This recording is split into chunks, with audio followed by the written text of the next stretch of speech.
Hey, everybody, it's me. I could not wait for Tuesday evening. We'll be back on Tuesday evening. Have no mistake about that. But I wanted to talk right now about what has happened at the start of free agency. And this is something that happened way back on Friday.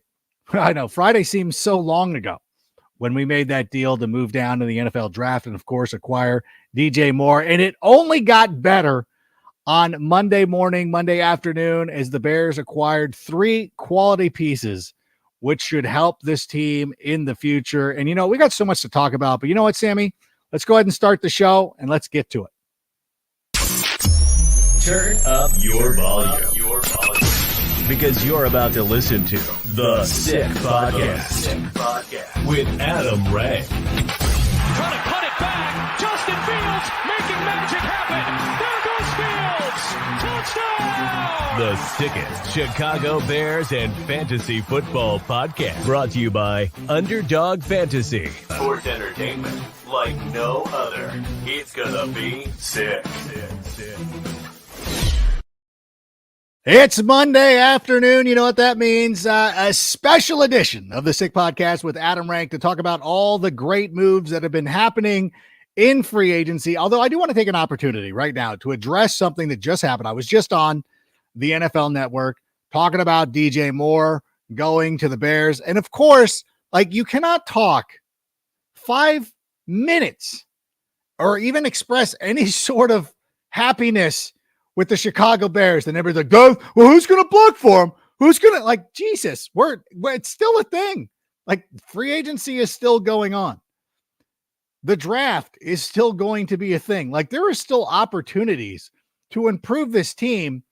And if over the last couple of days, if you do not have the impression that Ryan Poles knows what he's doing, he's got this handled, then I really don't know what to tell you. Honestly, I don't, you'll never be satisfied. I will never be able to convince you. And I know there's a lot of it, Rank's the Bears fan. He's coming in, obviously a little bit more optimistic than most people. I can understand that. But at the same time, you've got to look at the facts and everything. And I'll take it back to something that I said Friday. If you want to go onto my Twitter feed, I had a nice little rant on Total Access. They gave me the opportunity to kind of express something that I will kind of reiterate here. And again, I mistakenly started referring to Ryan Pace, but let's talk about Ryan Pace. Through all his faults and everything that happened with Ryan Pace, he needed to be fired. He needed to go, but he did set some things in motion that have helped the current administration. Of course, namely, bringing in Justin Fields. That is something that I hope in a decade, 12, 15 years from now, Ryan Pace can return to our new stadium in Arlington Heights and we'll be like, you know what? It wasn't all bad. Sometimes you romanticize the past. Some of us have jobs. I used to work for Rite Aid, thrifty drug, back in the day, scooping ice cream and all that stuff. And in the moment, I know that I didn't enjoy it that much. But now looking back on it, when I take my kids to Rite Aid for ice cream, I'm like, that wasn't that bad. There were some good times here. We had some laughs. And I think that's the way it's going to be with Ryan Pace. You look at what happened with Justin Fields, and you cannot help but feel encouraged by that move right there. He set the organization in motion. And credit once again to the McCaskies, who took it a step further. When they hired Ryan Poles, they also brought in an assistant GM, Ian Cunningham. They've made a lot of great moves. And I think that obviously getting rid of Khalil Mack hurt, but it got us an extra second round pick. That is significant. That is a guy who is going to play for us. Khalil Mack, of course, restructured his deal recently with the LA Chargers. He'll stay. But at the same time, that was a move that needed to be made. I love Allen Robinson. It's probably for the best that we didn't offer him a long-term deal. And just the facts, just the way it's coming out. The Rams are trying to trade him. They're probably going to release him. That worked out as well. Bobby Quinn, great player for us 2 years ago. Wonderful sack totals, everything, all that good stuff. Made no impact with the Philadelphia Eagles. We got a 4th-round draft pick from that. A player that we could end up spinning into something else, and I can't wait to see what's going to happen. Then we have some other things. Charles Leno. Okay. We didn't. James Daniels. Maybe not. He might not have fit our scheme. He might not have fit what we were doing. I don't feel like that's a bad deal. I don't. I'm glad that he's done well with the Pittsburgh Steelers. I'm cool with it. Roquan Smith. Everything that's happened with Roquan Smith leads to today. And we now look at TJ Edwards. We look at Trayvon. And we look at everything that has happened over the last, 12 hours with the Chicago Bears, as I get my notes out right here and go through what the Bears have done. And I think it's important to really look at this objectively, because the Roquan Smith thing, we dealt, and this was on my Twitter feed. I will actually be able to credit the person who wrote this for a change. Usually I'm always like some guy on Twitter, but this came from a tweet from the Irish Bear Show. So I will give them the utmost deference and respect. So Roquan Smith, we traded away. He cost the Baltimore Ravens just around $20 million per year. The Bears now have TJ Edwards, Tremaine Edmonds, and Jack Sanborn.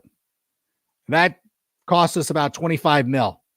We also got a second-round pick. And I've seen this on Twitter because we have the second-round pick. Again, it's significant. A second-round pick. We have seen Ryan Poles work his magic in the second round. That is not an insignificant thing. And then a lot of people are like, well, you gave up a second for Chase Claypool. Like, okay, well then throw Chase Claypool into the mix. We gave up a second. That is true. That is forever true. But we also got Chase Claypool. So if you look at that situation, TJ Edwards, Tremaine Edmonds, a second, and Chase Claypool for Roquan Smith and a second, basically swapping spots in the second. So let's take the picks out of there. Ask yourself this question. Would you swap picks, move down from 32? Oh, this is the thing. 32 to 54, but you get TJ Edwards, Tremaine Edmonds, and Chase Claypool. I make that deal. I certainly make that deal. And I think it's important too to look at, and we still haven't stopped. There was another deal that was made recently. Nate Davis is going to be joining the team at guard. Now, last season, he played right guard. The best Bears offensive lineman last year was our right guard, Tevin Jenkins. I don't think that means that Tevin Jenkins is on the move. And I think that, Shagru pointed this out, that, the coaching staff was pretty quick to point out he's likely not to move. I think Jenkins I think the coaching staff is committed to keeping him at right guard. You found something with him at right guard. It makes no sense to go out there and try to move him around. Like you got a right guard who's going to be the anchor on your offensive line for quite some time. Why do you mess with that? When you bring in a free agent, when you bring in somebody like Nate Davis, you're like, hey, can you play left guard? Yes. Okay, cool. That's where you're playing. And there's been I know some people have been like, he's a right guard. He's only playing. I saw this on Twitter again.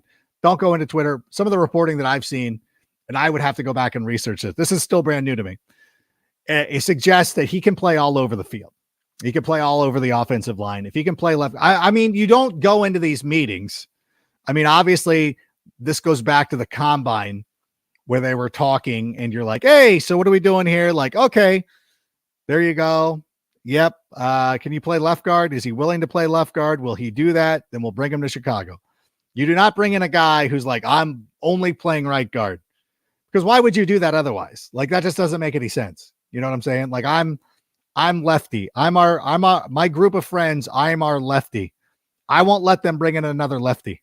I got to be the only, no, I'm just teasing. But you know what I'm saying? Like, you don't make that move unless you know where you're going. And this has been set in motion. So don't get on Twitter and argue with people and be like, the Bears obviously know where they want him to play. And when Ryan Poles addresses the media, he is likely going to tell us where he is going to play. So I wouldn't sweat about it too much. But you know what? We've got two guards now that are locked in. I still love Braxton Jones. I think that he's going to be a big deal. I love that move. Let's talk about some of the moves we didn't make, though. Mike McGlinchey. This was going to be very polarizing because before the free agency window even opened, Bears fans were already mad at a signing that had yet to happen. Like, it hasn't even happened yet. It's like when my kids get worked up about things that have not had, like, what are you getting worked up about? This hasn't happened yet. Like, there's still time for this. Like, this, there's no reason to believe this is going to happen. That's exactly what happened with Mike McGlinchey. I will go on record as saying, like, I would have been pro McGlinchey. I thought that would have been a decent move. That's just me. I thought that would have been a decent move. Unfortunately, or fortunately, depending on which side of the coin you're on, that move did not happen. The reason being is that the Broncos paid a lot of money for Mike McGlinchey. And I like Mike McGlinchey, but I'm not spending that much money. I love In-N-Out Burger. It is delicious. I'm not paying $20 for a double-double. I'm just not doing it. At some point, you get priced out of the market, and that's okay. It's okay to get priced out of the market. Like, all right, do what you want to do. I'm fine with it.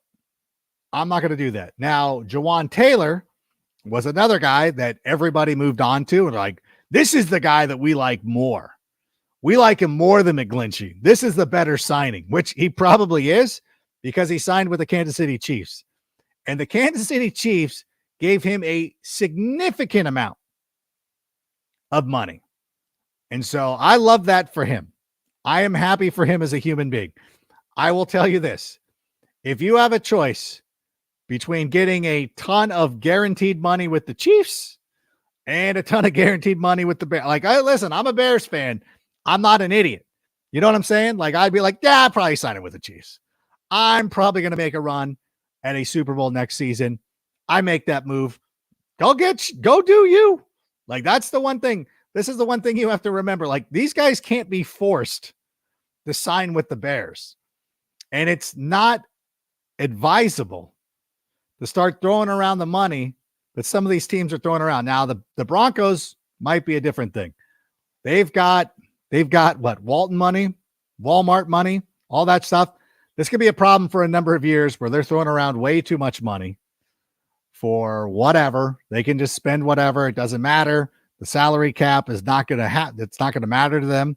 The Bears could be into that situation too whenever they finance their stadium and all that stuff.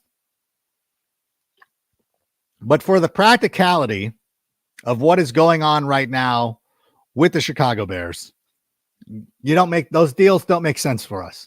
I know that we have the most cap space in the league, but what that means is we have to spend a lot of money to fill in a lot of holes. Like, that's what Ryan Poles is doing, is that he's filling these holes, like getting TJ Edwards and Tremaine Edmonds fills in a lot of holes. Now, obviously our defensive line was not great last season. The good news is there is still Draymond Jones. And it is my understanding, talking to some people and hearing some things, that the Bears are very interested in him as well. And the situation with him is that he's likely going to shop himself around the league. He is going to get a highest bidder at some point, and then they are going to go to the Chicago Bears and say, this is what Team X is offering us. Do you want to match this deal? Throw that up. I'm fine. I can take comments. We're good. What do you think we do? Oh, thanks, Joseph. By the way, thanks for everybody for jumping in. That's so nice of you. I will tell you, the 9th pick, again, it'll be interesting to see what happens. If we somehow, and I know there's still a couple of right tackles available on the market right now, we could still trade. There are probably teams right now that might be looking to move on from some other players. We could still trade for a right tackle. It is my belief that as it stands right now, if we do not sign an additional offensive lineman, it is my belief that we end up with Skoronski, we end up with Paris Johnson, or we go offensive line with that 9th pick. That is my conjecture. That's what I could see for us. Of course, there would be a situation too. Jalen Jalen also Jalen Carter met with the Bears over the weekend, that if he gets tonsiled, that he is somebody that the Bears could take a look at. The other kid from Texas, was it Will Levis? Not Will Levis. But you know what I'm talking about. I still think it's offensive lineman, but of course at number 9, we're playing the field. By the way, you know what's funny about this too is everybody who loves saying, "Hey, your second round, they essentially gave up a first round pick for Chase Claypool," which was whatever. That's not accurate, but whatever. Why is it not like, this Bears number 9 pick is essentially a top 5 pick, considering quarterbacks are there's going to be 4 quarterbacks drafted before them. You know what I'm saying? Like, it's essentially a top 5 pick. Nobody says that. It's always got to go on the negative. But I do hope, I think offensive lineman is the way to go right now. But again, things can change. This is the first day. These are the first hours, the opening hours of free agency. There's still a lot to be going on. As of right now, the Orlando Brown has not been signed. Now, I know a lot of people will be asking about Orlando Brown. I don't want to make a move just for the sake of making a move. You know what I'm saying? Like, I don't want to get people off of our back. Although with all the signings that we've made, it feels pretty good.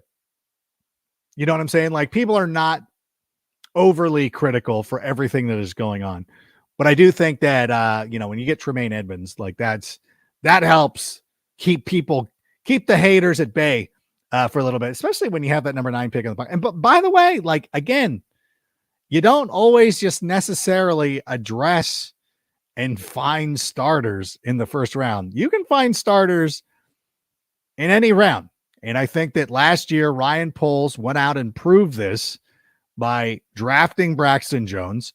And again, I think that anything, like, if we do not sign Orlando Brown, and this goes back to something I talked about on Tuesday, if we don't sign Orlando Brown, I think this is a great vote of confidence for Braxton Jones, that they believe in his talent. You know, I was talking to Sean O'Hara over the last couple of days that we were doing Total Access.